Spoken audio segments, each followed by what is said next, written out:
Hey, it's Lynn Brown. I'm a speaker, trainer, and coach for the John Maxwell team, and I partner with Empowered Living Community. And I will be honest with you, I spent the first half of my life people pleasing. And then in the second half, I was literally bound by the opinions of other people. I mean, it was more like living in a mental prison. And then one day I just got sick and tired of being sick and tired. And I just decided to bet on myself. And I started to look at things differently. And when I began to look at things in a different way, that my circumstances, things around me began to change. I think Wayne Dyer said that quote, but it's true. It's true. And I began to attract things into my life that I wanted. And today I am super excited to introduce you uh, my friend, Lo Hickson. It's so cool, how we connected on social media, and we were just like instant friends. And I know a little of her story, but I just want to turn it over to her and let her share her heart with you. You're going to love it. Hi. So, Lo, Hi. here you go. Welcome to Ready Women Podcast. Oh, thank you so much for having me. I'm so excited to be here. Oh. And yes, I love how we met. She slid into my DMs and introduced herself, and I just love it. I have met so many amazing women, and people in general, on Instagram, and it's such an amazing platform. So I want to thank you for reaching out and inviting me to be on your podcast. So you are so like she said, oh, thanks. My name is Lo Hickson. And so she actually connected with me on a post that I had written a couple days ago. So it goes exactly in line with what you were talking about when you introduced this podcast, talking about people pleasing and kind of living for everyone else's opinions and being bound to other people's opinions. I can really relate to that. And that's a lot about what this post talked about. So when I was a baby, I was born and had like a small birthmark on my face. And about like 2 weeks later, it started growing and growing and growing, and grew to where it got pretty large and took over mostly the right side of my face. And so I was only like a couple months old. My parents would take me to doctors. They didn't really know what it was. They thought it would go away. And it just kept getting bigger and bigger. And so I was about 3 months old when they found a physician. We lived in Tennessee at the time, but they found a physician in Florida who was like one of 2 doctors at the time who knew how to treat this. And so they flew me down there. I had emergency surgery at 3 months old. And they were able to stop the growth of the tumor, which was amazing because every other doctor prior to this told them, she's going to be fine, or they're like, I don't know, like this is going to continue growing. It's going to kill her. We don't know what to do about it. And so this one doctor gave us a miracle. He stopped the growth. But then I want to say like twice a year from when I was a little baby until I was 21, I had surgery. And so I grew up, when I was little, I didn't really know much different. I played and interacted just like any other kid. My parents tried to give me like a mostly normal life. But then as I got older, you become a little bit more self-aware. You start paying attention that kids stare at you, or kids make fun of you, or kids say what's wrong with you, or, unfortunately, like it's just a world we live in. And sometimes kids can be more blunt. A lot of times from a curiosity standpoint, but it still kind of hurts. And so I grew up kind of realizing like I'm different. I have this scar. Like it's the first thing people see when they look at me. And I really started to think that I was different and I was broken and I'm not enough. I'm not worthy. I'm not loved.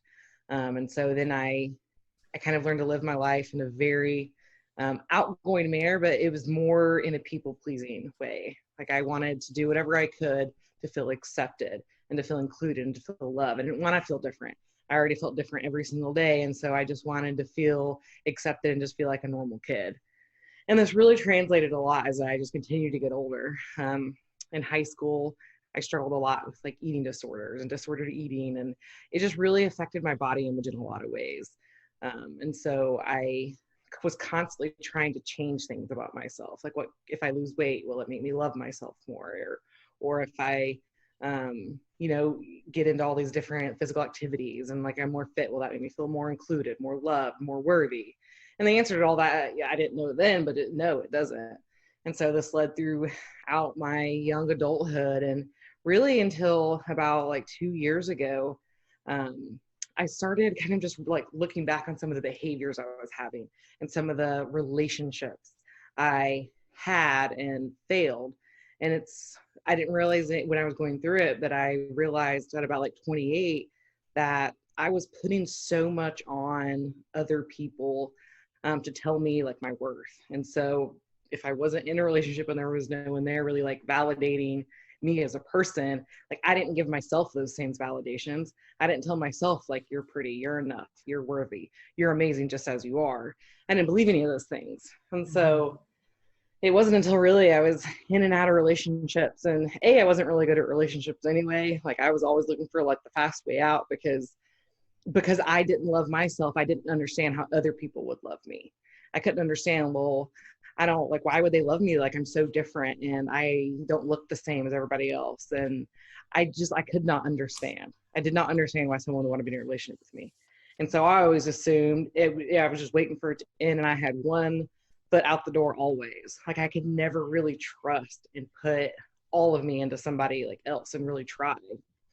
And so I just did a lot of like soul searching.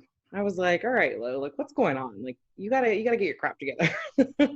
And so I kind of went on this journey of, like let's feel the things and let's explore why you feel this way and what has gone on in your past to make you think now that, you can't allow someone to just like love you, or you can't love yourself. Why is it that you need that constant like kind of validation from somebody else? And so I started writing a lot. I kind of started just allowing myself to feel the things that I had just like stuffed and buried. People still describe me as like a very like happy-go-lucky, positive person, which all those things are true. But for the longest time, I think I became that person because I was hiding from everything I was feeling internally. Yeah. I felt alone, and I thought it was normal to tell yourself the negative things I told myself.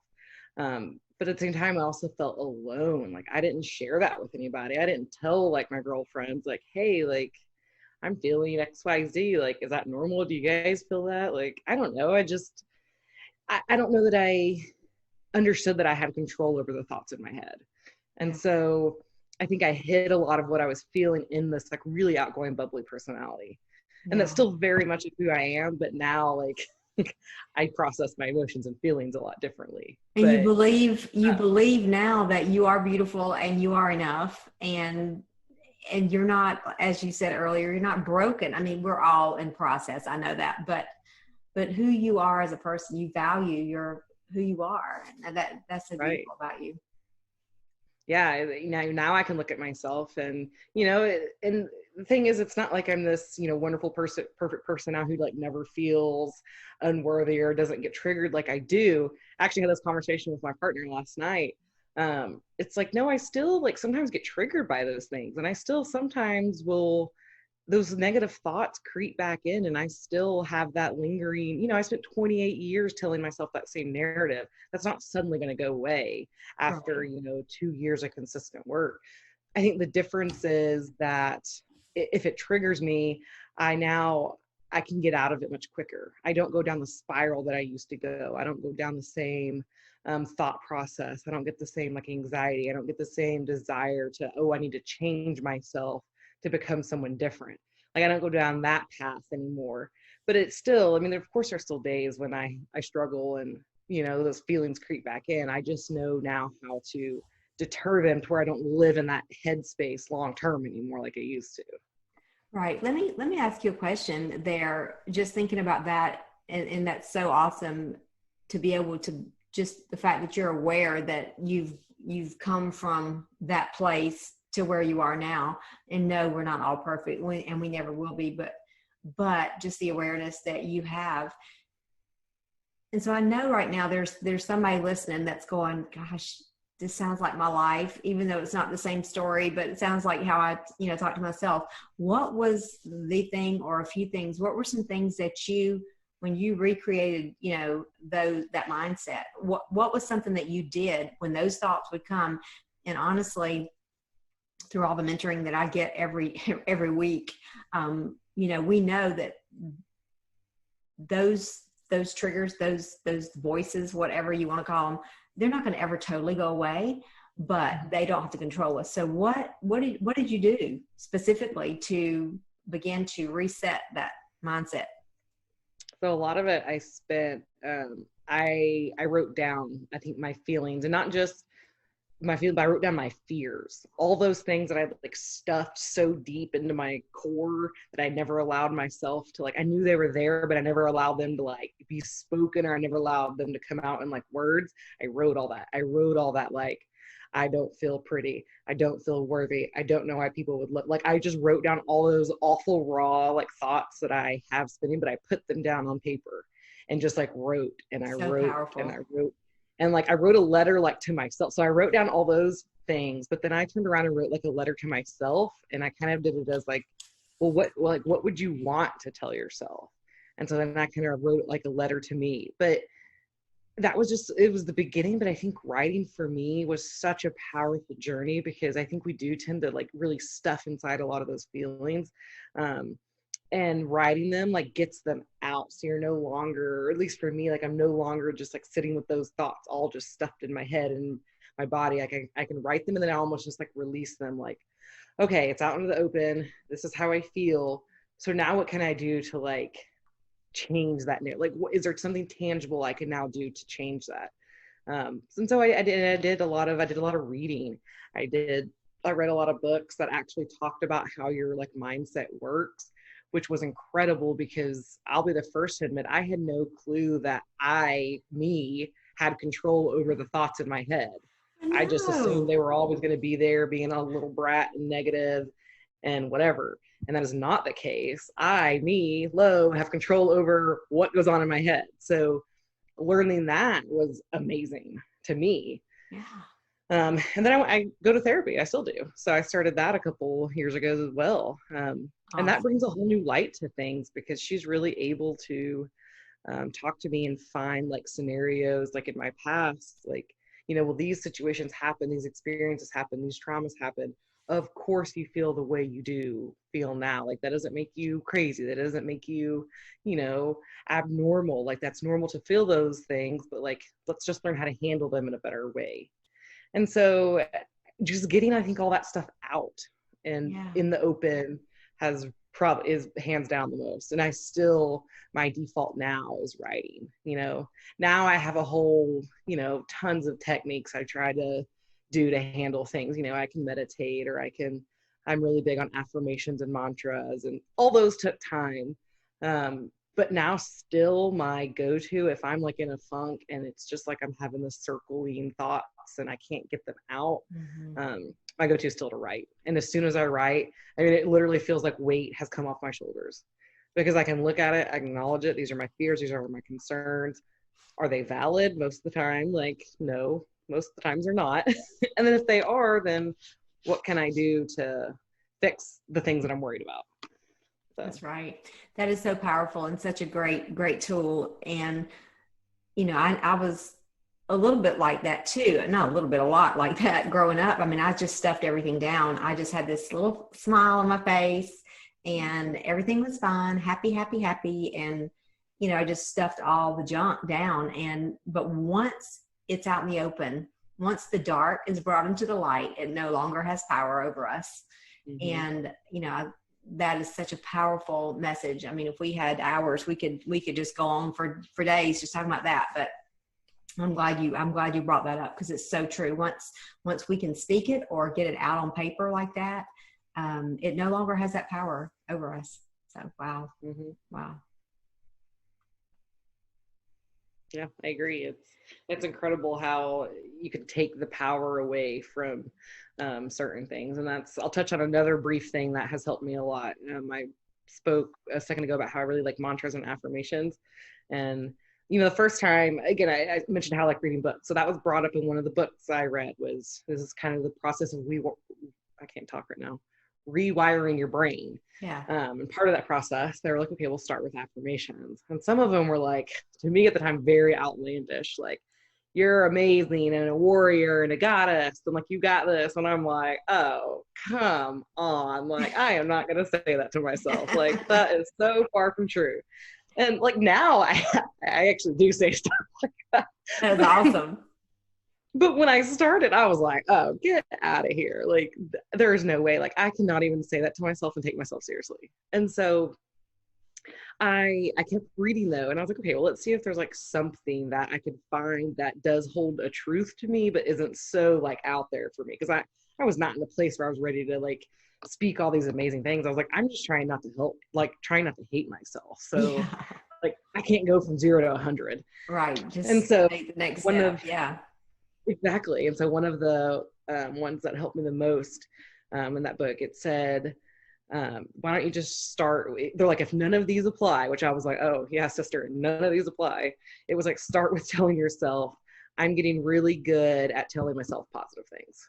And I was like, that I can do. I was like, I can do that.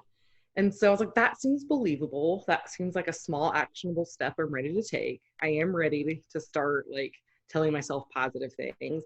And so I started with that very small like mantra, said it, probably 10 times at a time, maybe like 3-4 times a day.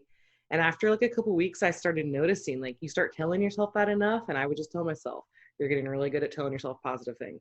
You're getting really good at telling yourself positive things. You're getting really good at telling yourself positive things. And then eventually I would notice that my narrative in my, running dialogue in my head would kind of change. And it would start to think a little bit more positive. And I would catch myself if I started to go down this trail of negative, negative, negative. I would be like, hey, aren't you supposed to be telling yourself positive things? And so it's just that small, like baby steps that, you kind of just have to find what works for you. And to me, like that worked for me, something very small, very minor, something that felt tangible and believable. And that I think made a huge difference in my journey. Oh yeah, that is. I think that's such a good point that you brought out, because I think oftentimes we sit back, on the bleachers of life going, there's no way I can get into this, this game of my life, because there's so much I have to work on, and it must be so big. It must be, I must, have to be a rocket scientist to figure this out. And it's really so simple. It's so easy to do, but easy not to do. And most of the things in life are those little things, just like switching a few little words, and like you said, you broke it down to an action step that you could achieve, whatever the goal is, just start where you are and take the next step. And I think you're exactly right, because what we say and how we think, it doesn't lie. The data doesn't lie, leggings don't lie, children don't lie, drunks don't lie, and the results don't lie, and what we're putting in our brain, what we're feeding ourselves, and what we are thinking about and what we are saying, I mean, it comes out. So wow, that is so amazing for you to be able to see in the last 2 years, such growth. That is awesome. In some ways I look back and I'm like, it's wild to think how far I've come in 2 years. And I'm just so glad I took that first step, Yeah. So what would you say to somebody today? Because I know that there are people out there just like us that are thinking, wow, well, Lo and Lynn, they did this. They're on the way to this, not that neither one of us would tell you that we're not there anywhere. We're a work in progress, but what would you say to them just today? What would you, we don't give advice really, but what would you say? Just try this. What would you tell them to do today? One thing. Find one thing right now that you like about yourself, and keep telling yourself that every day. Keep repeating it until you get to a point where you can find something else that you like about yourself, and just build on it and grow on it. Wow. Instead of thinking about all the negative things, find the one thing that you like and love and put that in your head. There you go. The power of one is so powerful. You can start a wildfire, in your soul, just one little spark. just, to know Just that changing that mindset. Just that's right. That's right. One tiny, little tiny tweak. steps at a time. Yeah. Can give such great turnaround. That's awesome. I think it's interesting going back to something you said, because you were aware that you did not believe these things about you, that you grew up not believing that you were worthy or lovable or beautiful or any of these things. And then you notice that, your patterns and relationships and results that you were getting in your life, they're truly directly related to our belief drives our behavior. Mm-hmm. And I believe that was, on my heart. And when my mentor, when he first said that on a thinking partner call we had, I about fell out because I had never knew what was driving my behavior, from about age 12 to about 20 something. I mean, I just didn't know. I was like, where did that come from? Who are you, to do the things you did but it was that based on the belief. And I think a lot of people it doesn't even have to be bizarre relationships or things gone sideways, but a lot of people are sitting in jobs right now because they don't believe they can do anything else. Yeah. They're stuck in places, maybe from a scale or a job or a relationship or whatever. They think they're stuck there. They don't think they can change because they think that the cards that they've been dealt are the cards that they've been dealt. And so hopefully today, I know that you have been such an encouragement, for our audience to see that you can change, the direction of your life. But I think the one thing too, you did make clear was it helps to have people in your inner circle too. You don't have to go out alone. Oh, 100%. So how can people reach out to you? How can they connect with you so they don't have to go out alone? That's right. Yes. I love having a community. And so I think it's so important to have a community of other like-minded people. So I can be found on social media. I can be found under Loving Life with Lo, or I have a website and a business actually that really is focused on connecting women and having a community. But you can also find me at Passion and Growth on all social media and passionandgrowth.com. So yes, if you need someone to be your cheerleader and be in your corner, reach out to me. I love helping people along their journey, or just being a friend and being someone to support. So slide in my DM like Lynn did. I know. Just jump in there, raise your hand. That's what I did. I saw her story. I was like, I'm going to get to know this one, because this is a gritty woman right here. And so that's what, we're always in search of that and looking for women filled with gratitude and resilience and inspiring, who think for themselves, that are tough and that are just determined to be themselves, to be you. So what about you as we close? When you think of the word gritty or gritty woman, what do you think of? I love that word. I love the word grit, but to me it means doing the thing even if it's hard. I mean, trying to accomplish and do something even if it seems impossible and even if it seems difficult. I think we grow through challenges. And even, if something looks like it's going to be a mountain, I think one foot in front of the other is the way to accomplish those. And to me, that's what grit means is, moving forward, even when it seems like you have 100 pounds pulling you back. That's awesome. That is so cool. And one of the things that really drove this whole movement with me was I realized, it's not so much about the outside to me that matters at all. It's what's on the inside. And I got a lot of attention growing up from the outside. And I just decided, you know what, gritty is the new pretty. And I love that. I just love it. And I want every woman, every young girl to know that is what matters. I love that. More than gritty anything. Is the new pretty. That's it. Gritty's the new pretty. So, well, thank you so much for being with us today. It has been just awesome to have you, and I'm sure you'll be back again. bringing us some great news and progress, and we look forward to that too. So make sure everyone go to passionandgrowth.com or connect on Instagram with Lo. So it's again, thank you so much, and have a great gritty day, and I'll talk to you soon. Thank you so much. I really appreciate you having me. Oh, you are so welcome. It's my pleasure.